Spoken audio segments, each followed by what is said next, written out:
চট্টগ্রামে যতগুলো সুন্দর সুন্দর জায়গা আছে তার মধ্যে অন্যতম একটা সুন্দর জায়গা হচ্ছে স্পেশালি এই জায়গাটা। আর এই জায়গাটা হচ্ছে well agro and dairy farm. এটা কিন্তু চিটংয়ে অবস্থিত। আর আজকের আমার এই ভিডিওতে যারা যারা ফার্স্ট টাইমের মতো ওয়েল এগ্রোতে আসতে চাচ্ছেন বা প্ল্যানিং করছেন, তারা কিন্তু আজকের ভিডিওটা দেখলে এখানে কি কি থাকছে আর কি কি খাবার পেয়ে যাচ্ছেন সব কিছুর একটা আইডিয়া পেয়ে যাবেন বিস্তারিত। পুরো ভিডিওটি দেখে নেবেন, আশা করি অনেক বেশি ভালো লাগবে। তো সকাল সকাল চলে গেলাম হুসনে ফ্যাশনের শোরুমে, কারণ ওখানে বসে আমি ওয়েট করছিলাম বাকিরা আসার জন্য। সব মেয়েরা যখন চলে আসলো তখন আমরা গাড়িতে উঠে রওনা দিয়ে দিলাম ওয়েল এগ্রোতে যাওয়ার জন্য। আর এদিকে মজা মাস্তি করতে করতে ওয়েল এগ্রোতে পৌঁছে গেলাম। ওনাদের বিভিন্ন সিজনে কিন্তু বিভিন্ন রকমের প্যাকেজ থাকে, তো সেই প্যাকেজ অনুযায়ী দেখে পার পার্সন কত টাকা আসে সেটা আপনারা বুঝতে পারবেন। আর যাওয়ার একদিন আগে করে আপনারা কিছু টাকা অ্যাডভান্স করতে হবে। তো আমাদের 25% পর্যন্ত অ্যাডভান্স আগে থেকে করা ছিল বুকিংটা। তো আমাদেরকে ওরা ওয়েলকাম করলো অ্যান্ড আমরা আস্তে আস্তে রওনা দিয়ে দিলাম। আর এখানে কিন্তু অনেক আপুরা ওয়েট করছিল, তো তাদের সাথেও দেখা হয়ে গেল। যারা শহরের এরকম একদম দেয়ালের মাঝে থাকতে থাকতে একদম বন্দি জীবন পার করছেন আর এরকম গাছগাছালি বা খোলামেলা কোনো প্লেস খুব মিস করছেন, তাদের জন্য কিন্তু এই ওয়েল এগ্রো ডেইরি ফার্মটা। কারণ এখানে আসলে আপনার মনটা এত বেশি ভালো হয়ে যাবে আর এত বেশি খোলামেলা। সব থেকে যে জিনিসটা আমার ভালো লেগেছে সেটা হচ্ছে এখানে এত বেশি গাছগাছালি আর এত ফুলের গাছ আছে। আর আমার তো বিভিন্ন রকম ফুল অনেক বেশি পছন্দ। আর এখানে আপনি যেইখানে যান না কেন, মানে ইচ অ্যান্ড এভরি পয়েন্টে আপনি এত সুন্দর সুন্দর পিকচার্স তুলতে পারবেন, কারণ ওরা এত সুন্দর করে ডেকোরেট করেছে। তো খুবই ভালো। সবাই পৌঁছে একটু ফ্রেশ হয়ে নিলাম। আর ফ্রেশ হয়ে নেওয়ার পর কিন্তু লাঞ্চের টাইম হয়ে গিয়েছে। আর লাঞ্চে ছিল কিন্তু বুফে। আর এই বুফেতে মেনু ছিল হোয়াইট রাইস, দেন ভুনা খিচুড়ি, দেন চিকেন, আর ছিল রুই মাছ, আর ছিল মাটন। এই মাটনটা এত বেশি মজা ছিল বলা বাহিরে। আর ছিল ফিশ ফ্রাই, আর ছিল ডাল।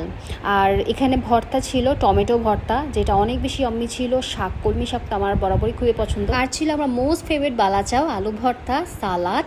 আর সব থেকে যে জিনিসটা বেশি মজা লেগেছে সেটা হচ্ছে এখানে জলপাইয়ের আচারটা।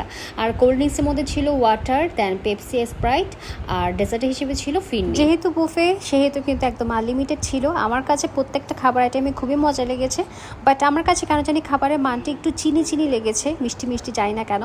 একটু ভর্তাগুলো খুবই মজা ছিল একটু স্পাইসি থাকার কারণে। আর ফিনিটাও কিন্তু অনেক ভালো ছিল। এবার লাঞ্চ শেষে আমরা একটু ঘুরে ঘুরে দেখছিলাম। আর আমার বরাবরই কিন্তু এরকম ওয়ালমেট, শোপিস এগুলো খুবই ইউনিক লাগে। অনেকগুলো রেবিট দেখলাম, অনেকগুলো রেবিট কিউট কিউট ছিল। আর এখানে অনেক রকম পাখি ছিল। তো আমি লোভ সামলাতে না পেরে রেবিট দেখে খাওয়ানো শুরু করে দিলাম। আমার একটা সময় অনেকগুলো খরগোশ ছিল। তো আরেকটা ছিল গরুর ফার্ম। তো যারা যারা টাটকা গরুর দুধ কিনতে চান তারা এখান থেকে কিনে নিতে পারেন। আর যারা মাছ ধরার অনেক শৌখিন আছেন, মাছ ধরতে চান, তারা যদি মাছ ধরেন তাহলে কিন্তু মাছগুলো এখান থেকে কিনে নিতে পারবেন। দুই তলাতে চলে গেলাম। দ্বিতীয় তলাতে কিন্তু আপনার অনেক রকম খেলার জায়গা আছে। ক্যারাম বোর্ডও আছে, এখানে ক্যারাম খেলতে পারবেন। আর এখানে বাচ্চাদের খেলার জন্য অনেকগুলো লুডো থেকে শুরু করে অনেক রকম বই, খেলনা সব কিছুই পেয়ে যাবেন। মানে ফ্যামিলি আর ফ্রেন্ডস তারপর পিকনিক করতে আসলে কিন্তু এই জায়গাটা একদম বেস্ট একটা লোকেশন আমি বলবো।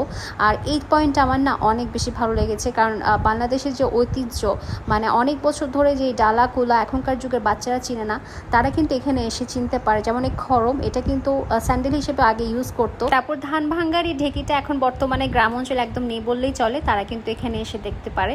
আর বাস্কেটবল খেলারও প্লেস আছে, চাইলে আপনারা আমার মতো বাস্কেটবল খেলতে পারেন। আর এখানে ফ্রেশ তাজা তাজা শাক সবজি চাষ করা হয়। তো যারা যারা কবুতর, হাঁস, মুরগি কিনতে চান কিনতে পারেন। সবজির একটা স্টল বসানো হয়েছে এখানে। এখান থেকে টাটকা সবজিগুলো আপনারা আপনাদের পছন্দ মতো কিনে নিতে পারেন। আর আমার একটা ড্রেসে শ্যুট করার কথা ছিল, তো আমি ড্রেসটা চেঞ্জ করে নিলাম। এই সুন্দর ড্রেসটা যারা যারা পারচেস করতে চাচ্ছেন তার স্ক্রিনে দিয়ে H&H ফেসবুক পেজে কিন্তু নক করতে ভুলবেন না। চাইলে আপনারা কাস্টমাইজ করে আপনাদের পছন্দ মতো ডিজাইন দিয়ে কিন্তু অনেকগুলো ড্রেস চাইলে বানাতে পারেন। ফটোশ্যুট শেষ হয়ে যাওয়ার পর আমরা চাটগা ফেস্টিভ থেকে টিম মেম্বার সবাই মিলে মিটিং শুরু করলাম। আর আগামীকালকে মে মাসের 11 তারিখ শনিবার সকাল 11টা থেকে সন্ধ্যা 7টার মধ্যে একটা প্রোগ্রাম আয়োজন করা হয়েছে চাটগা ফেস্টিভ টিমের পক্ষ থেকে। আর সেটা হবে চিটং ক্লাবে। তো যারা স্পেশাল গেস্ট, যারা যারা ইনভাইটেশন কার্ড অলরেডি পেয়েছেন তারা কিন্তু অবশ্যই চলে যাবেন। ইনশাল্লাহ অনেক অনেক সারপ্রাইজ থাকবে, অনেক বেশি এনজয় করতে পারবেন। বিকেলের নাস্তার টাইম হয়ে গিয়েছে। তো এর মধ্যে ছিল গরম গরম চটপটি। আর গরম গরম চটপটি আমি নিয়ে নিলাম বেশি করে সালাদ, আর টকটা নিয়ে নিলাম। টকটা না আসলে একটু পানসা পানসা লাগছে আমার কাছে কেন জানি, মানে খুবই পানসা ছিল। আর চটপটি বা ফুচকা টক যদি একটু মানে মজা না হয় তাহলে কিন্তু পুরোটাই আমার কাছে টেস্টলেস লাগে। আমি প্রচুর মশলা খাই, তো অনেকগুলো মশলা দিলাম। আর এই খাজা পিঠাটা অনেক বেশি যম্মি ছিল। সিঙ্গারা ছিল, আর ছিল টমেটো সস। তো সিঙ্গারাটা কিন্তু কলিজার সিঙ্গারা ছিল, খুবই মজাদার ছিল। আমার কাছে চটপটিটা মানে মটরটা মোটামুটি সিদ্ধ হয়েছে লেগেছে, তেমন একটা ভালো লাগেনি। বাট খাজা পিঠা এত বেশি ক্রিস্পি ছিল, আপনি মানে একসাথে এক বসাতে না 2-3টে খেয়ে ফেলতে পারবেন। এরপর ছিল কফি, আর কফিটা মোটামুটি ছিল। তো গরম গরম কফি খেয়ে নিচ্ছি। এখন ঠিক সন্ধ্যা হয়ে যাবে, তো সন্ধ্যা হয়ে যাওয়ার পর মাথার মধ্যে ভূত চাপছে যে আমরা একটু নৌকায় চড়বো। এখানে আপনারা যারা আসবেন চাইলে আপনারা লাইফ জ্যাকেট পরেন আর না পরেন, মানে নৌকায় চড়তে পারবেন আনলিমিটেড। তো যতক্ষণ ইচ্ছা ততক্ষণ চড়তে পারবেন। এখন বিদায় নেওয়ার পালা সবার থেকে। তো সবার থেকে টাটা বাই বাই করে বিদায় নিয়ে নিচ্ছি। আর এইরকম মানে ওয়েলেগ্রোতে না আপনারা সকাল থেকে একদম সন্ধ্যা পর্যন্ত থাকেন, বা সকাল থেকে বিকাল পর্যন্ত, বা সন্ধ্যা থেকে রাত পর্যন্ত, যে টাইমে থাকেন না কেন এত বেশি এনজয় করবেন। জাস্ট গ্রুপ মিলে আসবেন, হয়তো সেটা ফ্যামিলি মেম্বার হতে পারে, অথবা ফ্রেন্ডস হতে পারে, অথবা কাজিনস হতে পারে, বা অথবা আপনার মানে যাদেরকে যতজনকে নিয়ে ইচ্ছা সেরকমভাবে আসবেন। তো আমরা সবাই মিলে গাড়িতে উঠে গেলাম, বাসার দিকে রওনা দিয়ে দিলাম। আর লেস চিপসটা খাচ্ছি এখন বসে বসে সবাই। আমাদের ওয়েলেগ্রোর এই ভিডিওটা আপনাদের কেমন লেগেছে সেটা কিন্তু কমেন্ট বক্সে জানাতে ভুলবেন না। কারা কারা ওয়েলেগ্রোতে গিয়েছেন, কোন জিনিসটা ভালো লেগেছে, কোন জিনিসটা খারাপ লেগেছে সেটাও কিন্তু কমেন্ট বক্সে জানাতে পারেন। আর আজকের ভিডিওটা এই পর্যন্তই। আশা করছি সবার অনেক বেশি ভালো লেগেছে। ভালো লেগে থাকলে ভিডিওটা শেয়ার করতে ভুলবেন না, লাইক দিবেন আর কমেন্টস করবেন। আর অবশ্যই আমার পেজে অবশ্যই একটা ফলো দিবেন, আর ইউটিউব চ্যানেলটা সাবস্ক্রাইব করে নেবেন। তো আজকের মতো সবাইকে খোদা হাফেজ।